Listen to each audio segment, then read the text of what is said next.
Good afternoon, everybody. People are joining us as we speak, so we're going to start our session in about 2.5 minutes. Thank you. Or sooner, huh, Cindy?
Okay, hello again. We're going to go ahead and get started. So welcome. Welcome to our new webinar series called the Harvest Sit Down Leadership Series. It's designed to harvest your leadership potential. I'm Cindy Code. I'm the moderator for today. And we're really excited about this new series because, as many of you know, if you've been in the landscape industry, landscape companies come in all shapes and sizes. But the one thing they have in common, 99% of the time, is an entrepreneurial leader at the helm. So these leaders, they have the passion and the creativity and working a ton of hours to be successful. Their stories will inspire you and motivate you. So our new leadership series is designed to do just that. We're going to bring you in-depth conversations, sit-downs, if you will, with various business leaders from the landscape industry and some from outside the industry. So today on our premier webinar, we're pleased to have, Harvester Ed LaFlamme will be here conducting an interview with industry veteran Kurt Kluznik from Yardmaster. He's my neighbor. I'm so fortunate. He's my neighbor here on the east side of Cleveland. So Ohio rocks today. Thank you. Kurt has a track record of consistent, diverse business growth, as well as giving back to the industry through association leadership and community volunteerism. So you're really going to enjoy hearing from Kurt today. You're going to hear about his leadership style and why it works, the effects the pandemic is having on his business and really all landscape businesses, mistakes to avoid in business, some of his personal philosophies, what he would do differently if he could start over again today. That's always a good question. And advice for business owners, new and veteran contractors. So we're really excited to get started and to hear the interview between Ed and Kurt. But before we get to the webinar, we have to thank a few of our partners in our webinar series. We'd like to thank Verizon Connect. And now more than ever, safety and employee accountability benefits are very, very helpful, especially if business vehicles are being housed at homes in home garages. So the Verizon field management crew can really help streamline scheduling and field communications and things like that. So thank you, Steve Yogo and Verizon Connect. We also want to thank Boss LM. It's another product that can save you lots of time in your business. Boss LM provides your business with the ability to track gross margins by crew and by day, so you can quickly compare your job estimates with actual numbers, which is critical in business today. So thank you to Mike Cousins and his team at Boss LM. And lastly, if you have, I think some of you have already found the little chat box over here on your screen. So please type in your questions. We will try to get to as many as possible. We want to keep things moving, but type your questions in there and then we will share them a little bit during and toward the end of the webinar. So without further ado, I'd like to introduce Ed LaFlamme and Kurt Kluznik. Kurt has the light blue shirt on. Ed's is more darker blue. So go for it, Ed. Thank you, Cindy. Thank you so much. Kurt, we've known each other how long now? I figured at least 30 years. Probably, yeah. It's been quite a journey, hasn't it? She couldn't differentiate us by our hair color or our eyewear, so we had to go with shirt colors. Thank God nobody would know who we are. Absolutely, absolutely. Well, thank you so much for being with us. And as you know, the purpose of this is to help our listeners and viewers to learn from you and hopefully a little bit from me as we from the journey we both had. So let me start. Where are you from? So the viewers know, where are you from, Kurt? Yes, I'm born and raised in the Cleveland area, and that's where I am now. I have offices now in Columbus and Erie and Detroit, but my home, I live 3 miles from where I grew up with where my family lives. That's awesome. Yeah. And how in the world did you get started in landscaping? Yeah. So, I grew up on a small nursery, and I learned how to work real early in my life. I didn't take many days off in my childhood. We always had work to do. So, plants, I liked growing, but I also was interested in helping my father market his plant materials. So he was a grower, but not really great at marketing his materials. So I figured, being a partnership, I could do some landscaping and he could do some growing and be a win-win. And that worked out for about maybe 6 months. And then I decided I had to split off on my own because what he wanted was a helper in the nursery, and I wanted to break out on my own, and so that's what I did. And how old were you then when you broke away? And so, actually, I started doing landscaping in my senior year in high school, and I can remember the day a friend of mine and I were sort of daydreaming about business stuff, and we came up with the name Yardmaster, which sounded pretty clever at the time, and that's all I've ever done. I've really never had a boss per se. That's awesome. Did you go to school for landscape? Well, I did. I've attended a lot of continuing education classes at Ohio State, Extension, Lakeland Community College, Cleveland State, that sort of thing. But I do not have a degree. Was able to get my registration in landscape architecture when they had a title law. I don't know. It was back in the 90s, I think, and they were passing a law that would restrict people from using the name landscape architect if you weren't registered. So they had a window, I think, of 2 or 3 years, of which if you had met certain criteria, you could sit for the UNE, which is a bear of an exam. And so I actually took a spring off and studied on the beach, and I studied and I was able to pass the UNE. So I am a registered landscape architect, but only because I'm a good test taker. That's fantastic. Well, I think you learned a little bit then and along the way, for sure. What was the first 10 years like? Because, when I worked in business, it was a struggle. Was it a struggle for you?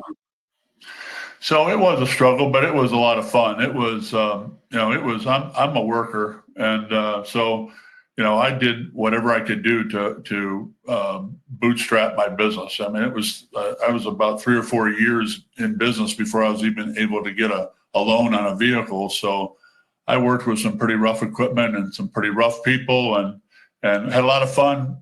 So worked really hard. I was, mainly doing new homes, so putting in a lot of lawns. Something I don't like to do anymore, but doing a lot of lawns, putting in some foundation plantings, building patios, the basic stuff. I did anything for a buck that was related to the business. Back in that day, railroad ties were the big trend, and so people were building walls out of railroad ties, and I was buying timbers, harvesting actually out from underneath railroad tracks from the railroad, and building walls and selling timbers and topsoil and anything you could do to try to get my business off the ground. And So you were a harvester before we were. that's, yeah, you copied me, Ed, but that's okay. That's the purest form of admiration, imitation. What was your day like when you first started during that 10 years? When did you start in the morning? When did you end at night? Your typical day? So, I mean, back in those days, I would start early, 6 o'clock, 7 o'clock. Many times I'd go to breakfast with my crew. We'd go to lunch with my crew. We'd sometimes go to dinner with some of the crew. It was just a real close knit crew, and we had a lot of fun. We worked really hard. We worked 6 days, sometimes 7 days a week, but it was fun. So it wasn't necessarily work, but I've always slept well because I work a lot. It wasn't until I had I had kids when I was 49 years old, and it wasn't until then that I really stopped working a lot, as much as I used to just be a workaholic. Yeah. When during that period of time, or maybe just after, did you get any big breaks? I know with my company, we were awarded the maintenance for the General Electric Corporation in Fairfield, and that was my big break. Did you have a big break like that? Yeah, so I had, my big breaks weren't that big, but back then, I got that was when there was no self-serve gas. I'm that old. Self-serve gas was introduced, and so these gas stations would put these tall signs on because they had 4 different prices to advertise, and so I was able to get a job building planters to put underneath their signs to keep trucks from driving underneath them. So I did that.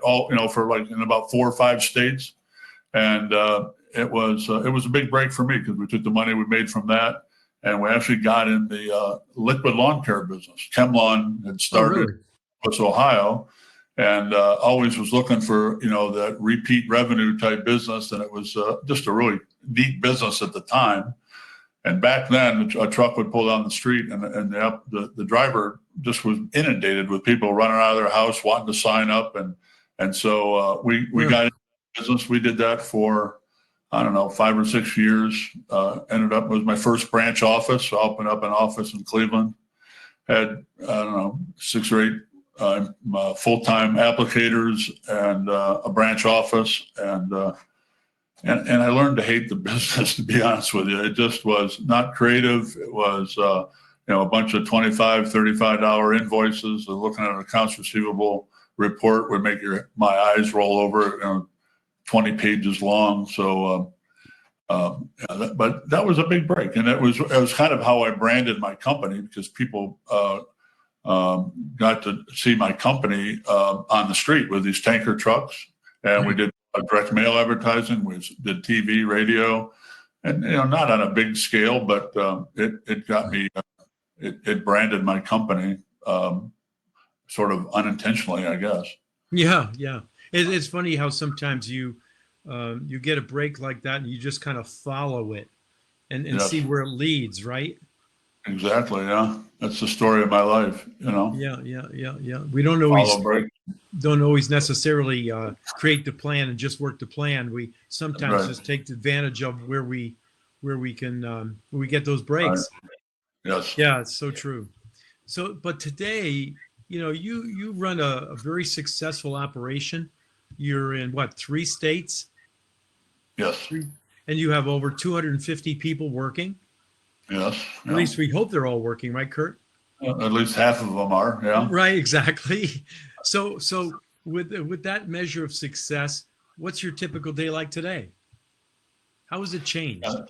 So my day is much more relaxed. I have 2 young boys, 16 and 18, and so I enjoy making them breakfast. And during COVID, I make them lunch and dinner too. And so I work a lot out of the house, and I've got a management team, leadership team that I don't really have a lot of day-to-day responsibilities. I keep very busy with stuff that I want to do, but the day-to-day operations, that was always my goal when I first started in business. I always envisioned that, I wanted a business where I could come and go as I pleased and have a leadership team and delegation. To me, that was considered success. And I was going to retire at 35.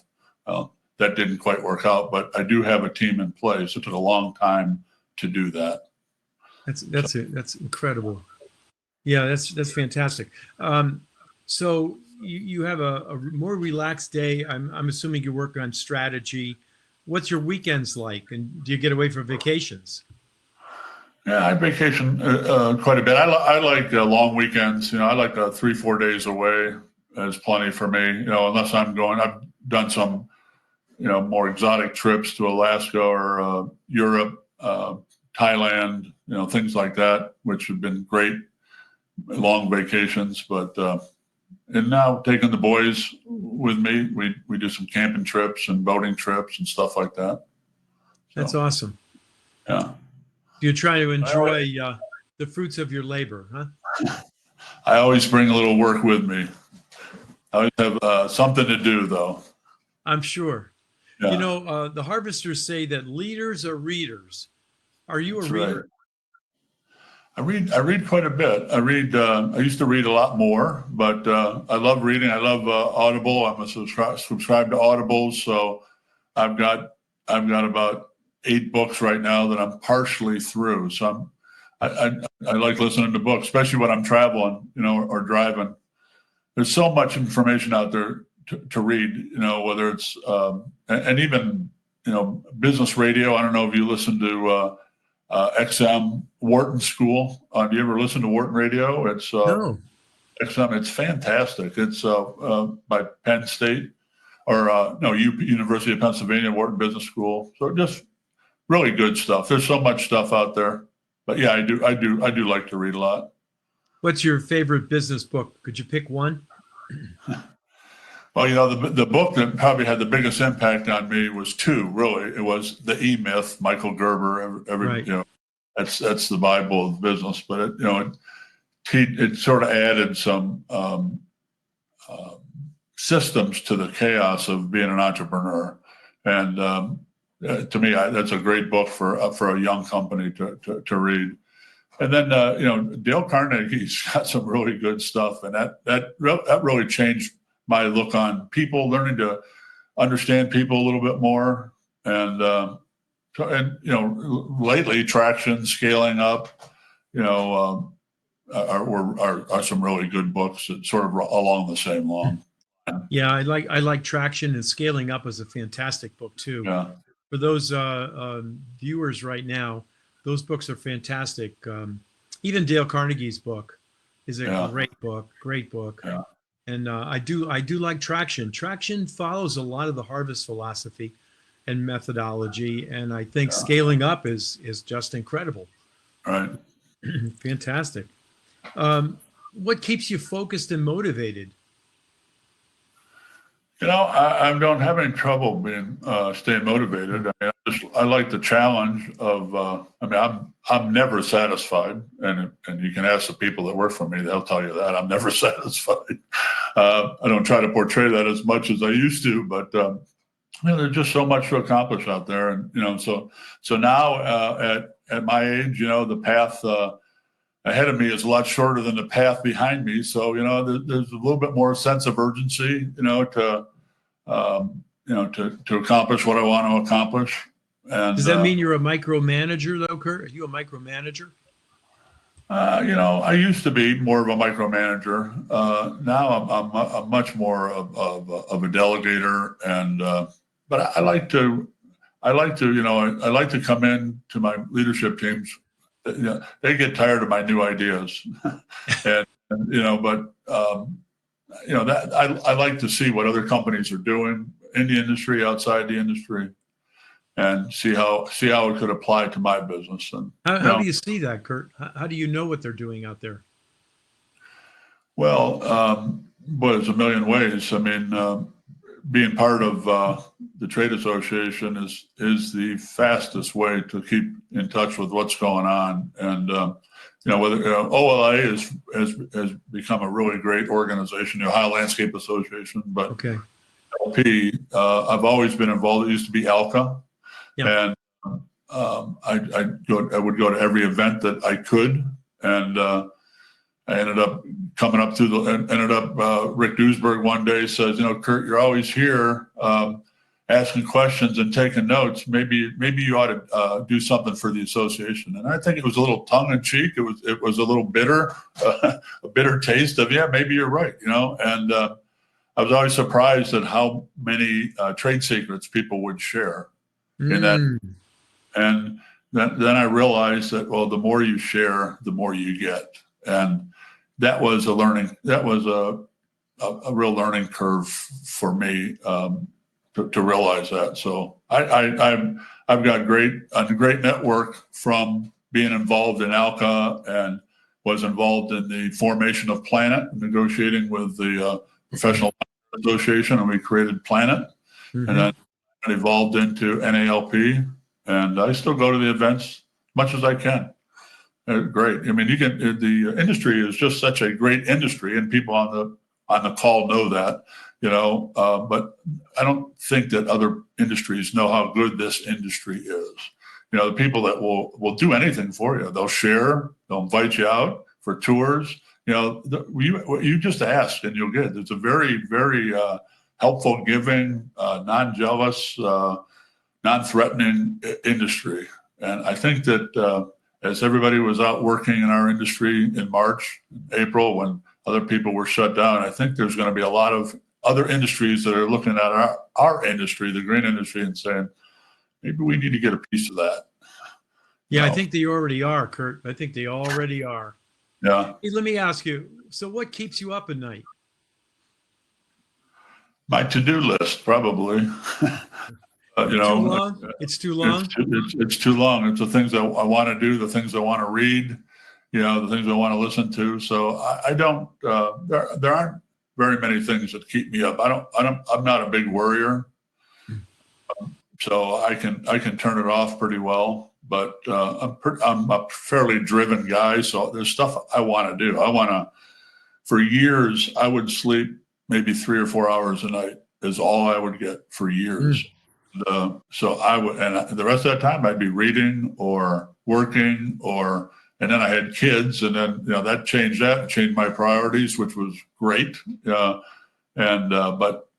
so yeah, but when you own your own business, and that phone rings at night, shivers go up my spine sometimes. I'm thinking, Jesus, why is this guy calling me at night? Well, this is a manager that doesn't call me. Yeah. There must be a problem, right? Something's wrong. The easy stuff gets handled.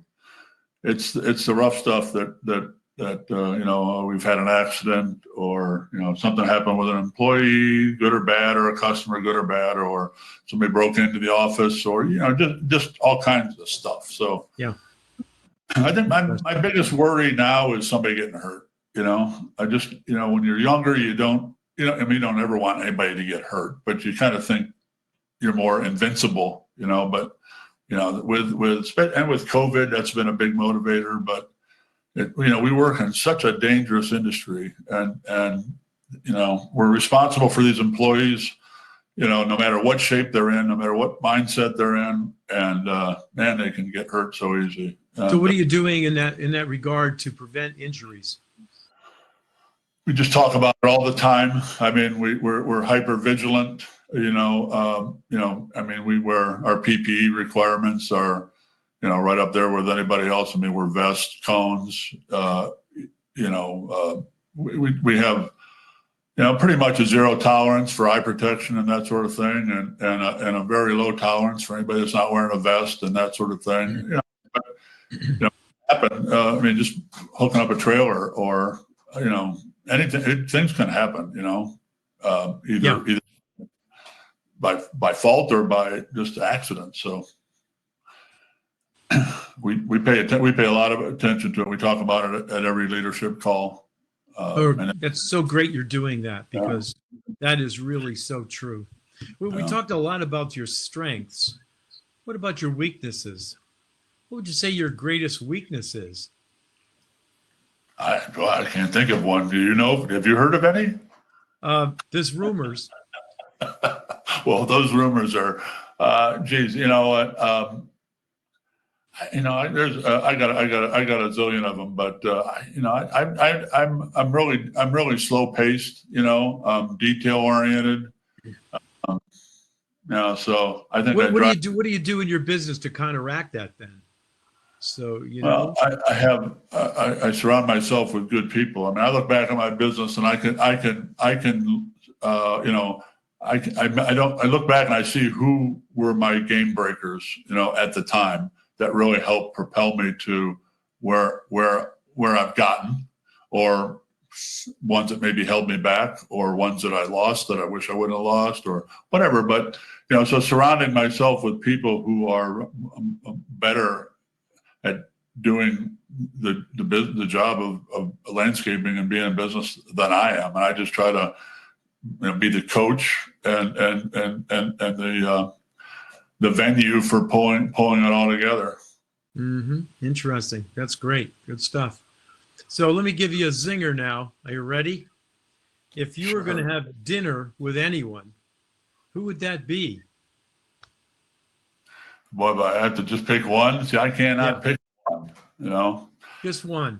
Probably pick my father, but that's not a fair. He's been gone for 30, 40 years now. So, I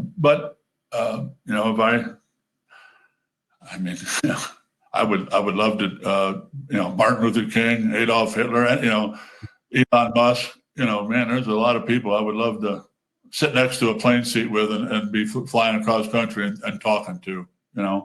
Yeah. So you have to give that some thought, huh? Huh? You'll have to give that some thought. Yeah, right. Who's the one person you want it to be? But one person I know you may want to talk to is Simon Sinek, when he wrote the book Start With Why. I know we both read that book, Start With Why. What's your why, Kurt? Yeah, I should have an answer for that question because I've read the book and watched his video. My why, I think, is just to put together a team of respected individuals. And achieve what we can achieve together as a group, and let people kind of meet some of their goals and meet our goals. I'm a big collaborator, and it doesn't have to be my way. I prefer it not be my way, and there's always more than one right way to get to where you want to go. So I enjoy having our leadership team together and hearing the diverse opinions. I'm 67, so I look at where's this going, and I've got a 16-year-old son that has got some interest in. He talks about wanting to get involved, and so there's a why. If my son continues to stay interested in my business, that's a why for me, and it's a why for my employees. Because they know that we've got a reason to stick around. Yeah, for sure. Hey, Connie is listening. Connie Home is listening, and she said that she thinks that you should have a big juicy steak with her for dinner. Well, if Connie Home was as good of a friend as she used to be, she would know I haven't eaten steak in probably 40 years, 30 years. I gave up beef a long time ago, and I think she must have meant lobster. She just can't spell lobster. That's all. Hi, Connie. She's awesome. I mean, there's just there's an example of the network you develop when you're involved in a trade association, especially. Isn't that the truth? And there's nothing that could come up that I wouldn't know who to call to say, hey, I'm stumped on this one, or I got a couple options on this one. You've gone through it, or I just know when the COVID thing hit, first person I called was David Miner. I hadn't talked to him for years, but David Miner was president of Alca at one time. Went retired, sold his business, retired, became started the School of Entrepreneurship at Texas Tech or somewhere, Texas Christian University, somewhere down there. That's right. And just one of the smartest guys I know, and sort of wisdom from holistic family side of things. I knew he would, and so, I mean, I'd have never he'd have never taken my call. If it wouldn't have been for alcohol, I would not have gotten a call in from Dave, got a call through to David Miner and have him, help me settle the ball a little bit. Cause this thing hit me like a ton of bricks. I'm thinking, Jesus, this is going to be good, but he was very helpful. Is that still your biggest challenge right now, seeing your way through Corona? Or do you have other challenges you think are bigger than that? It's not as big a challenge. I mean, it's a concern, a big concern, and but it's actually hasn't. It's added some complications to our business because now for a couple of months we only had one person per truck, and so we had to hire people that were willing to drive their car, and we'd show up to a site with 6 cars and a truck, and to get there. So that was really complicated. But that's not my biggest issue right now. I'm concerned. We've had a couple people in our Columbus office that have had the virus, and I mean, if you get it, you can see what it's doing to sports teams right now. I mean, it just shuts them down. So yeah. I guess I worry about that when someone's going to get sick or someone's going to get sick and take it home to their family. A lot of these people live, some of the people that work for us don't take it as seriously as what they need to. And so I think it's my responsibility to make sure that they do and to protect them. And I think in looking back on it, it has helped our business. It's taught me to be more empathetic and be able to show my employees that, we're not going to cross this. This is a line in the sand. We're not going to do it. We're not putting 2 people in a truck, period. Just stay home, or whatever. And, Kurt, some of the folks we work with actually put heavy plastic liners between them and the trucks and created compartments, And that's what we've done now also. We've done that now.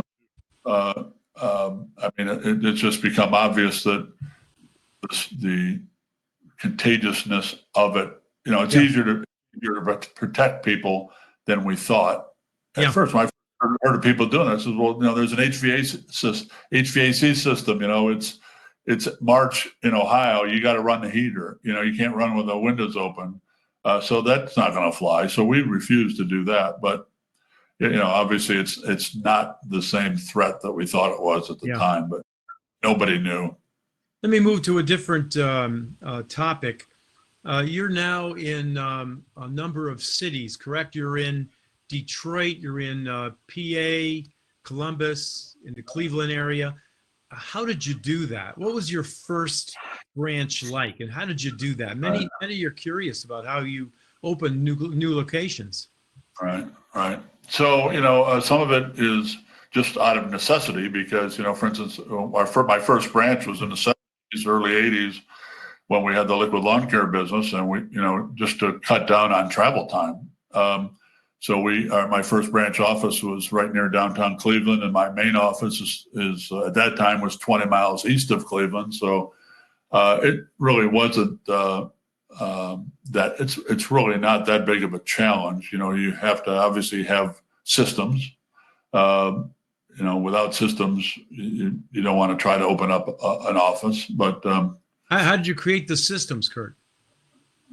It's the E-Myth, got us thinking about it. And, we've copied so much. I'm sure I've copied stuff from you and everybody in the industry, I mean, you just know what you need and you find out what other people are doing and create processes and systems. And we've used two computer software systems in 35 years. So, the software kind of forces you into a system as well. What software do you use now? We were one of Include Assets first customers, and we use that.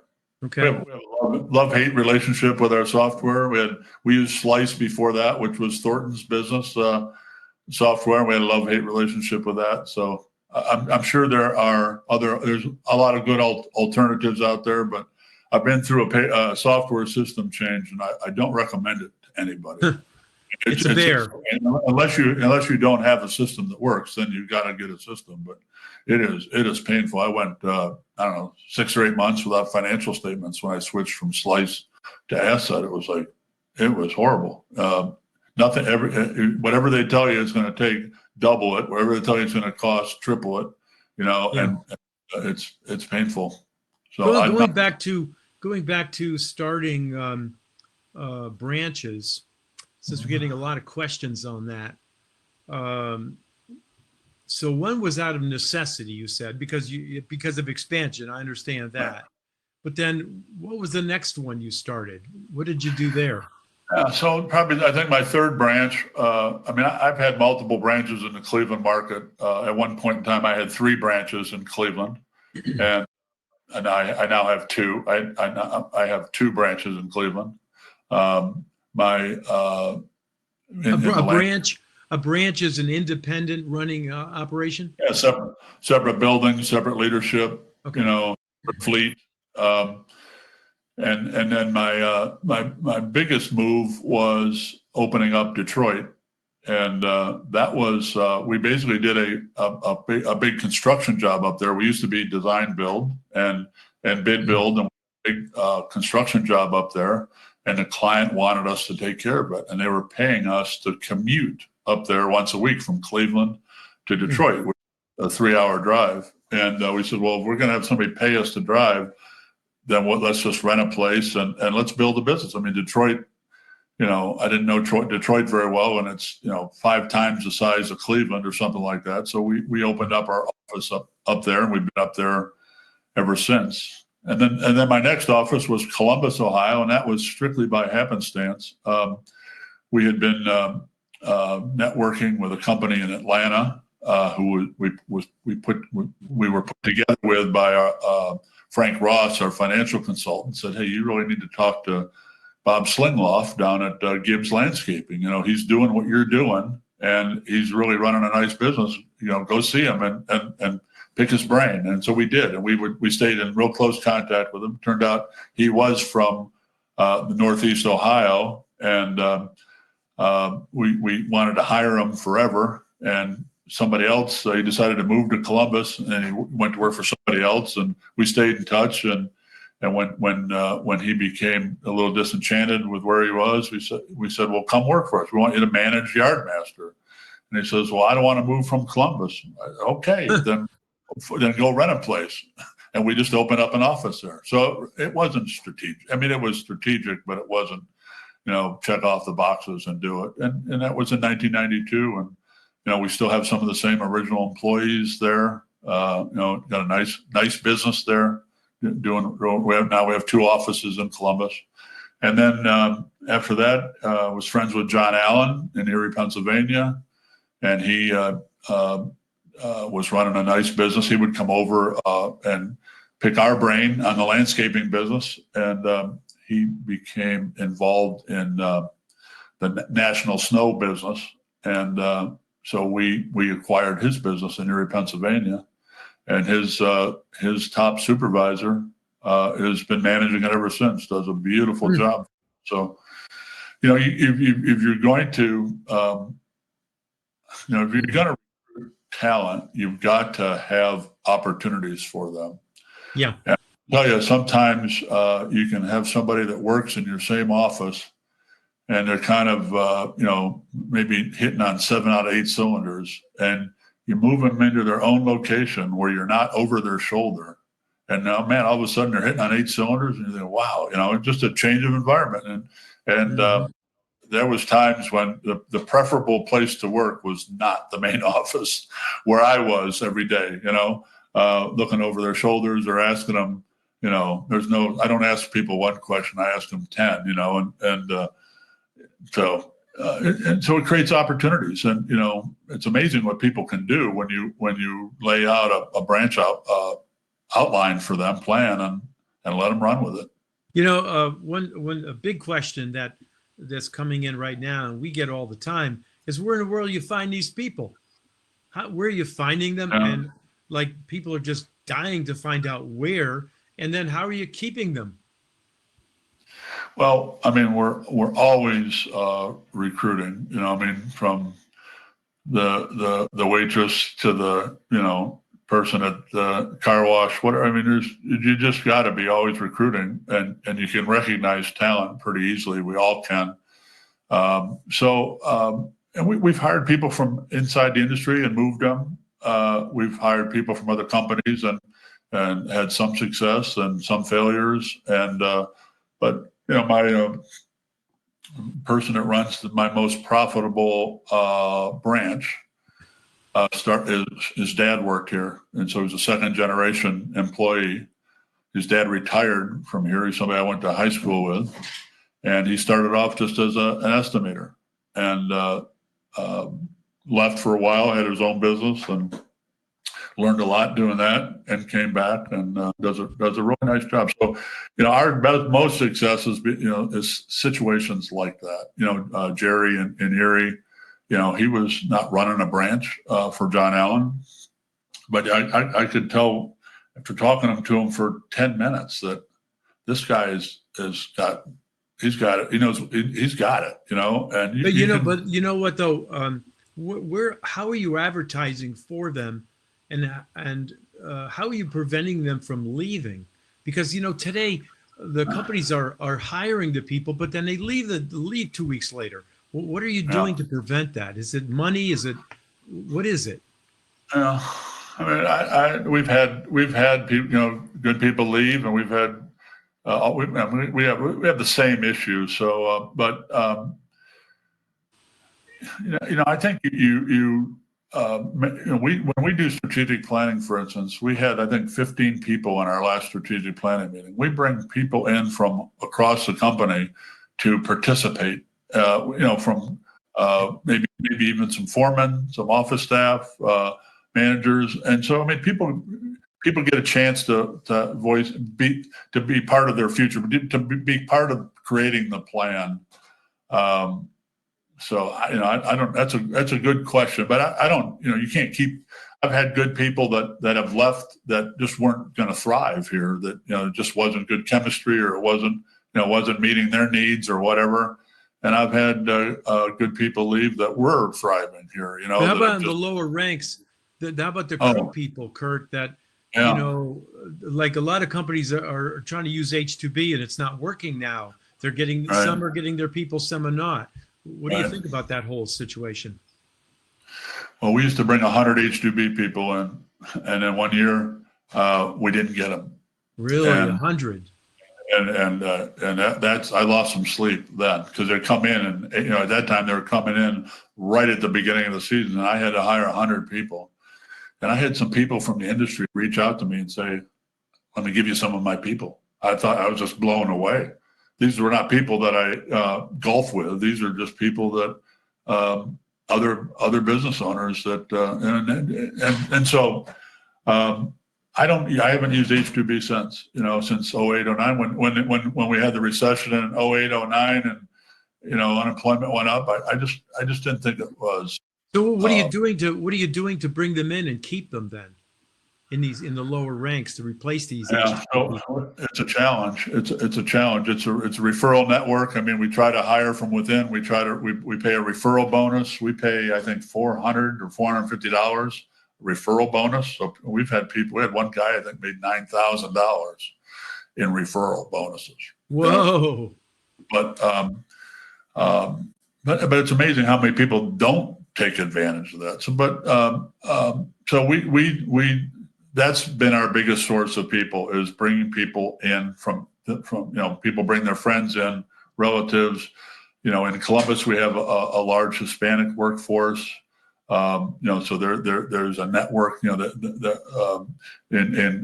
Cleveland, it's a lot of Hispanics. In Erie and in east side of Cleveland and Detroit, almost very few Hispanics. So is it that you're paying more, or is it the culture, or is it benefits? What is it?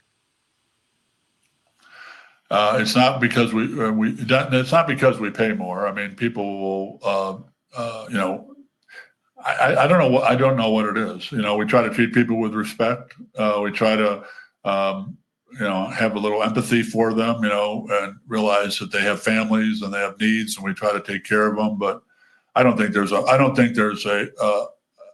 answer. I mean, appreciating people and treating them with respect, I think, are two critical criteria.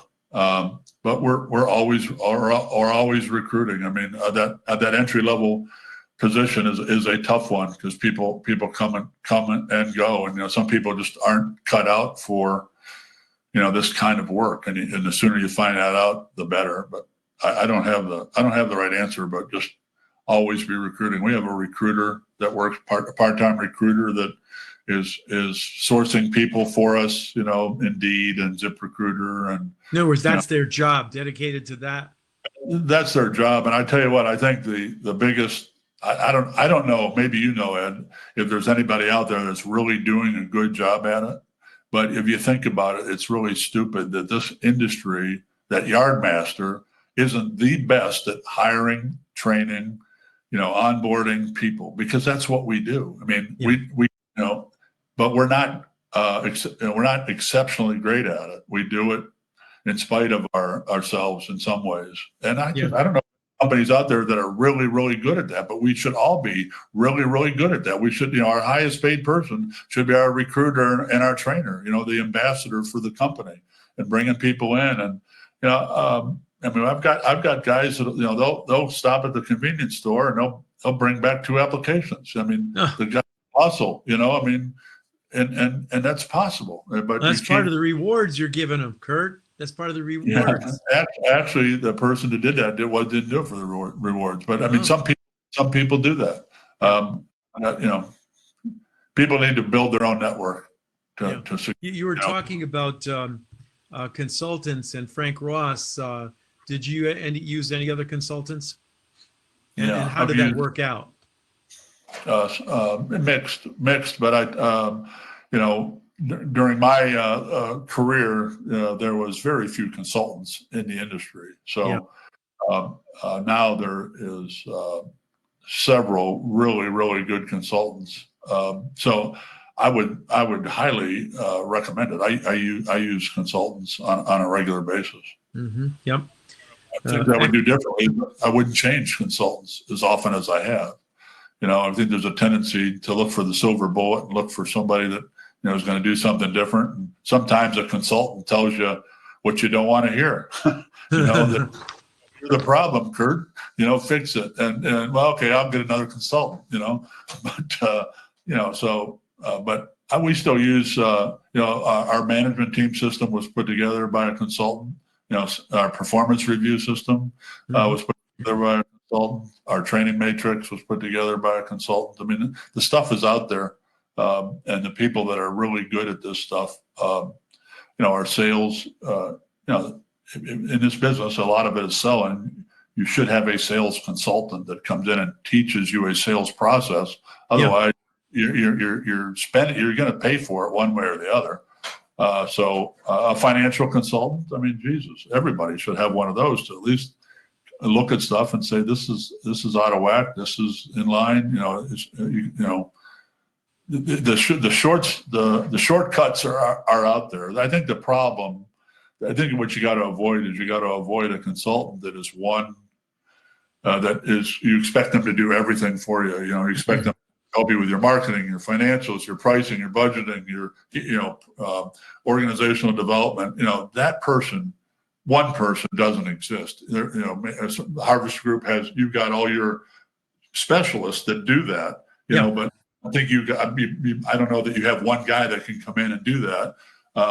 And so you learn that the hard way, a financial guy may not be the best guy to talk to about sales process and estimating, because you'll never win a job. Absolutely. Hey, on an accountant's recommendation, Now you're talking about sales process. How are you bringing in leads? when we were doing design build, which we do very little design build now. When we were doing design build, we did it. We did direct mail. We did new home list. We did the home and garden show. We would build gardens, had booths. Anywhere where there was people, we would try to be present. That was back when we were growing the business, and then we measured every lead, where it came from, the lead source.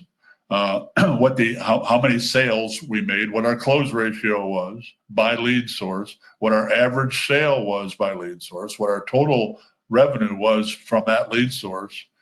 And you quickly learn where you need to focus. And surprise, surprise, it's, our business came from referrals and previous customers. So all this effort we were putting into, marketing or shows and that sort of thing, and so, put that effort into customer service, and so, we started to pay a whole lot more attention to, you should anyway, but when you start, so we don't, right now we're in basically commercial maintenance and snow for the most part. We do some GC work up in Erie, Pennsylvania. We do some design build. I have a landscape architect in our Columbus office. She's been with me for 30 years. So we do some of that kind of work. But for most part, we're doing maintenance and we're doing snow, commercial snow. So we're dealing with property managers, referrals, working that networking, and you go out and find that work. Do you have business developers that going out there pounding the pavement though, or are you relying on your website or both? I don't rely on my website. I rely on my managers and their account managers to bring in the work. What salespeople? Sales I don't have a business developer. I don't have one now. I should, but I don't.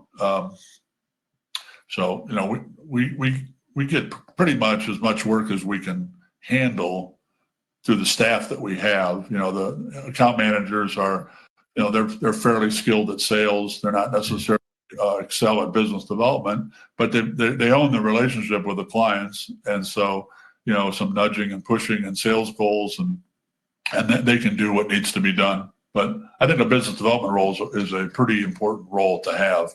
I just don't. We hired somebody in that role. She was a good recruiter. She became our recruiter, and she ended up leaving to open up a recruiting office. So we freed up her career. But I would hire a business developer. I think that's a great move for a company. Yeah. I think it is, and a lot of companies are doing that now. Well, Right. What advice would you give to a new company right now? Maybe you have some people on the line right now or listening. What's some solid advice you think for 2020 and moving forward for a new company? Yeah, my advice is not. This 2020 is a new one, So, I would say right now, I would say get all the business you can get right now, because I think the economy is going to tank. Unemployment's going to continue is going to be high. All this businesses that have been interrupted, I think we're kind of riding a wave, and it's going to crash a little bit. So I would hold on to the business that you have,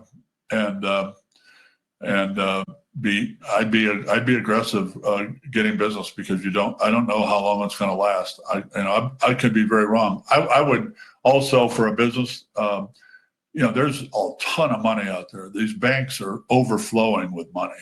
So if you don't have a line of credit right now, go borrow some. Go meet with your banker. Hopefully you have a banker, because of the PPP loans and all that sort of thing. Those people that had bankers won.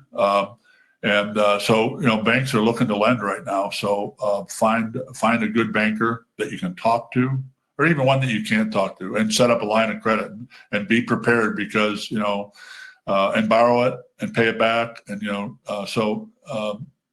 the last recession, 08, 09, money was gone. You couldn't borrow money. The banks were in trouble. The banks are not in trouble now. So I would be careful. One of the diseases that affects landscapers is iron disease. You start collecting iron, and you got to have the mini excavator, and you got to have the auger, and you got to have the wheel loader, and the slide back, and all. You can it's unlimited as to the amount of iron you can collect and sort of justify. And I'd be real careful about that. I have, I've owned semis, dozers, tree spades. I mean, it's ridiculous the amount of money, and every one of those is very expensive to maintain. And the cost of ownership is not just the purchase price; it's way beyond that. So I would definitely lighten up on iron, and pick a mower brand and stick with it, whether you love it or not. Don't be changing brands. Don't have a mixed a mutt fleet. Yeah. I would say, I mean, one of the things that I learned is, my brother's an attorney, but I try to avoid attorneys at all costs. I mean, if you end up, you get in a dispute with a vendor, you get in a dispute with a client, the call your attorney thing doesn't work. To settle a dispute with an attorney, it better be 50,000 or more. Or you're going to spend it in attorney's fees. Just get in there, resolve it, do the best you can, take your beatings or settle, negotiate and move on.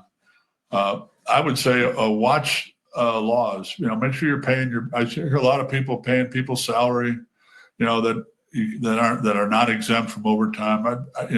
The government is not your friend. When OSHA comes out, when the Department of Labor comes out, when the sales tax guy comes out, they're not your friend. They're out there to take a pound of flesh. So you need to make sure you're operating clean, you have good records, and try to, with as much turnover as this industry has, I would say try to get, when you part ways with somebody, make that be as pleasant a parting as possible, even if the guy stole from you. I mean, whatever. I mean, I've learned, emotional intelligence was maybe slow to take root in me, but, when you realize that, okay, you can win the battle and lose the war, it just doesn't help to have somebody out there that leaves unhappy, or, Yeah.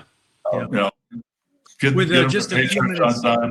What's that? with just a few minutes left, Okay. what do you think about the future of the industry now? Well, I think it's great. I think it's going to get more competitive because I think other industries are going to jump into this industry because people are looking for other options. I think you better keep up with and participating in these kind of events, NALP events, OLA events, whatever. Just keep up with what's going on.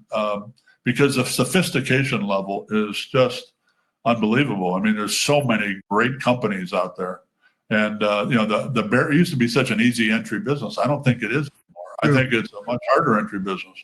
And when the average guy sells $1 million, okay, that's serious stuff.